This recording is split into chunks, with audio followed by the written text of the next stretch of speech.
Nosso trabalho vai abordar as propriedades gerais, físicas, químicas e moleculares do policloreto de vinilo, popularmente conhecido como PVC ou ainda cloreto de polivinilo, além da sua história, produção, impactos na saúde e na natureza e sua importância industrial no Brasil. O PVC surgiu acidentalmente.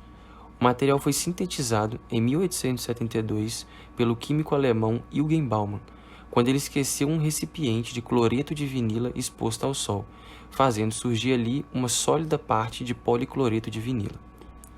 Apesar de surgir ainda no século XIX, o PVC só passou a ser produzido em larga escala quando, em 1926, Waldo Simon, um inventor americano da indústria B.F. Goodrich Company, descobriu um método de plastificar o vinil através de aditivos. Esse processo aumentou a maleabilidade do material e expandiu suas possibilidades de aplicação, tornando pela primeira vez importante dentro do mercado. Uma curiosidade é que a patente sobre a invenção do composto não pertence a nenhuma dessas duas figuras, mas sim ao alemão Fritz Klatt, que em 1913 concluiu um trabalho iniciado 5 anos antes sobre a fabricação de PVC a partir de acetileno, e foi então reconhecido como um inventor do policloreto de vinilo. Entretanto, esse método atualmente é considerado obsoleto e não economicamente viável. O policloreto de vinila é um plástico não totalmente originário do petróleo, como a maioria dos polímeros, uma vez que faz parte dos polímeros clorados, ou seja, aqueles que contêm o elemento cloro em sua cadeia polimérica. Na realidade, a maioria de sua composição é cloro, sendo 57% cloro e 43% de eteno em massa. O cloreto de sódio, a matéria-prima através da qual se obtém o cloro, ou o sal marinho, é extraído do mar pelo processo químico da eletrólise. Assim se obtém o gás cloro. Além disso, soda cáustica e hidrogênio como subprodutos. O eteno, por sua vez, é a parte derivada do petróleo, gerada a partir da destilação do petróleo cru, obtendo-se a nafta leve. Essa é então craqueada, ou seja, ocorre a quebra de moléculas grandes em moléculas menores, com ação de catalisadores, para acelerar o processo, gerando-se o eteno gasoso. O resultado da reação entre esses dois compostos é o dicloroetano, chamado de DCE, e a partir do DCE se obtém o monômero de cloreto de vinila, MVC, o qual é submetido ao processo de polimerização, formando então o policloreto de vinila. O PVC pós-fabricação, em seu estado puro, é um pó branco que não possui utilidades industriais práticas, pois não é processável. Portanto, é necessário acrescentar produtos químicos que recebem o nome de aditivos. Alguns exemplos são resinas, plastificantes, estabilizantes térmicos à base de cálcio e zinco, redutor de viscosidade, extrator de umidade, entre outros. A ação de misturar aditivos ao pó de PVC se dá o nome de formulação, e a mistura resultante é chamada de composto de PVC. O composto é então submetido a altas temperaturas e pressões em máquinas próprias para fabricar o material desejado.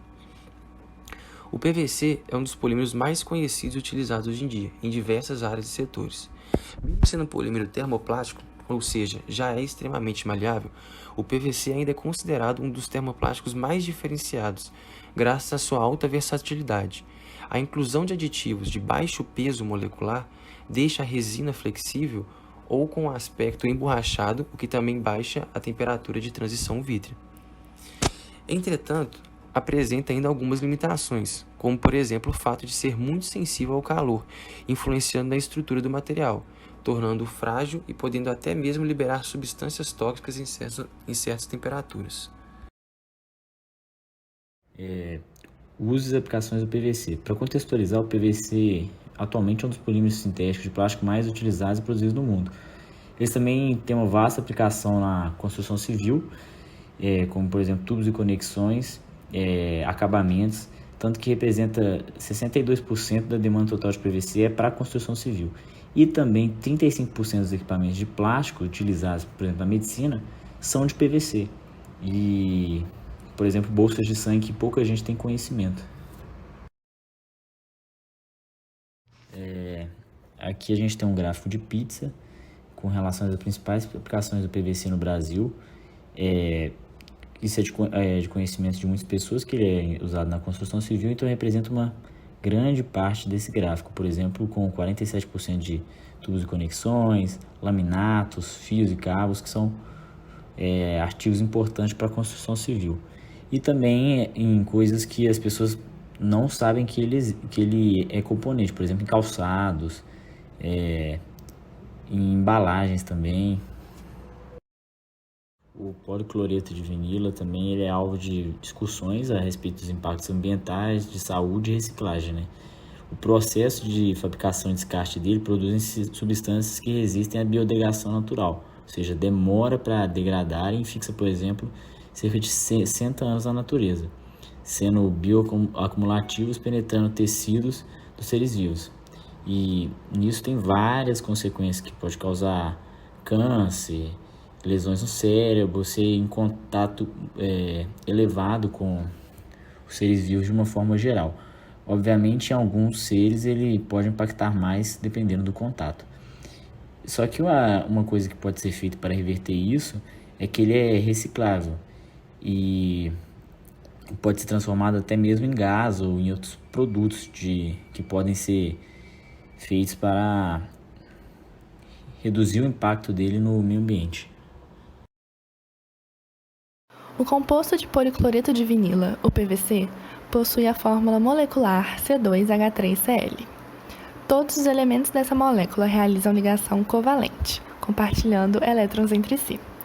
Sendo assim, os átomos de carbono sofrem hibridização, transformando seus orbitais 2s2 e 2p2 em sp3. Isso acontece através da promoção de um dos elétrons que se encontra emparelhado no orbital 2s para um orbital híbrido vazio sp3, resultando em 4 elétrons desemparelhados disponíveis para o carbono formar 4 ligações. A partir da representação da molécula de PVC abaixo, é possível perceber a presença de uma ligação dupla entre os dois átomos de carbono e 4 ligações simples, sendo 3 delas entre um carbono e um átomo de hidrogênio e uma entre um carbono e um átomo de cloro. Além disso, também podemos classificar as ligações entre sigma e pi, sendo então as 4 ligações simples sigma e a ligação dupla sendo composta por uma sigma e uma pi, resultando então em 5 ligações sigma e uma ligação pi. Os polímeros, sendo o conjunto de macromoléculas em que se repete unidades de monômeros, possuem em sua constituição as funções orgânicas aleto e hidrocarboneto. Por possuir apenas as funções orgânicas citadas acima, é uma substância apolar. A presença do cloro na sua composição faz com que ele seja mais polar que outros polímeros, mas ainda é considerado apolar. Essas características facilitam a sua interação com outros aditivos, como os plastificantes, que se instalam entre as cadeias do polímero, afastando elas e diminuindo as interações secundárias, o que confere mais flexibilidade. A sua densidade é de aproximadamente 1,40 gramas por centímetro cúbico, o que é considerada baixa devido ao tamanho da sua molécula. O composto começa a se decompor em temperaturas maiores que 180 graus Celsius, sendo esse seu ponto de fusão. Continuando falando sobre as propriedades da molécula, o PVC, por ser um bom isolante térmico, tem uma boa resistência, uma durabilidade muito boa e ser rígido, ele é muito usado em construções civis, por exemplo, e a sua temperatura de escoamento é de 260 graus Celsius. Forças intra e intermoleculares. As forças intramoleculares do PVC, quando primárias, elas são mais fortes do que quando elas são secundárias. E as forças intermoleculares, como a gente já sabe, de modo geral, elas são mais fracas do que as forças intramoleculares. Essas forças intermoleculares elas são diretamente ligadas ao ponto de fusão, ao ponto de ebulição e a energia necessária para a molécula passar de estado físico para o outro. No entanto, a presença do cloro na molécula do PVC, ela aumenta essas interações e ela interfere nessas cadeias, e é por isso que o PVC ele tem um caráter mais rígido. O PVC possui caráter ácido e, ao ser incinerado, ele libera HCl gasoso. Esse é um dos maiores problemas quando a gente fala do descarte do PVC, nas formas de fazer com que ele saia mais rápido da natureza. E a incineração foi um ponto pensado, mas ela se torna, inviável por conta dessa liberação de cloro. E a sua formação mais econômica é dada por essa fórmula aí que vocês podem ver. Bom, primeiro a gente vai falar um pouquinho do objetivo do artigo, que é avaliar bolsas de sangue de policloreto de vinila submetido às variações de temperatura. E a partir disso, a gente quer ver se as propriedades químicas e térmicas vão ser mantidas. Bom, as bolsas de sangue, elas são muito importantes para o tratamento de transfusão de sangue, porque elas possuem como função coletar, armazenar e transferir o sangue. É muito importante esse tratamento de transfusão, porque ele é demandado em diversas situações, como, por exemplo, numa situação de uma cirurgia de grande porte, em que o paciente vai precisar de uma reposição sanguínea. E a gente não tem nenhum substituto sintético que desempenhe a função do sangue. Então, a gente precisa que a transfusão aconteça. E as bolsas de sangue são o principal dispositivo médico utilizado na transfusão sanguínea. Essas bolsas, elas vão sofrer processos que há variação de temperatura. Um exemplo seria a temperatura de armazenamento dessas bolsas de sangue. Então, é importante que a gente avalie o material que a compõe para que não haja alteração no material, ruptura, perda de conteúdo, entre outras situações. Por isso que o artigo vai fazer um estudo submetendo essas bolsas a diferentes temperaturas e ver qual vai ser a reação do PVC. Bom, porque o PVC?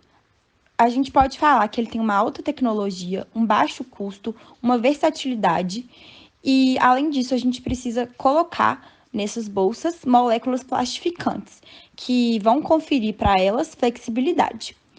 O resultado do estudo em que foi submetido variações de temperatura nessas bolsas foi que não houve alteração na coloração do plástico, não houve deformidade, estufamento ou rachadura nas bolsas de ambos os fabricantes em que foram avaliados, e a gente o estudo concluiu que não houve alteração nas propriedades químicas e térmicas das bolsas, o que evidenciou uma ótima utilidade para o PVC nas bolsas de sangue, que são tão importantes para processos de transfusões que acontecem o tempo inteiro no nosso país e no mundo todo.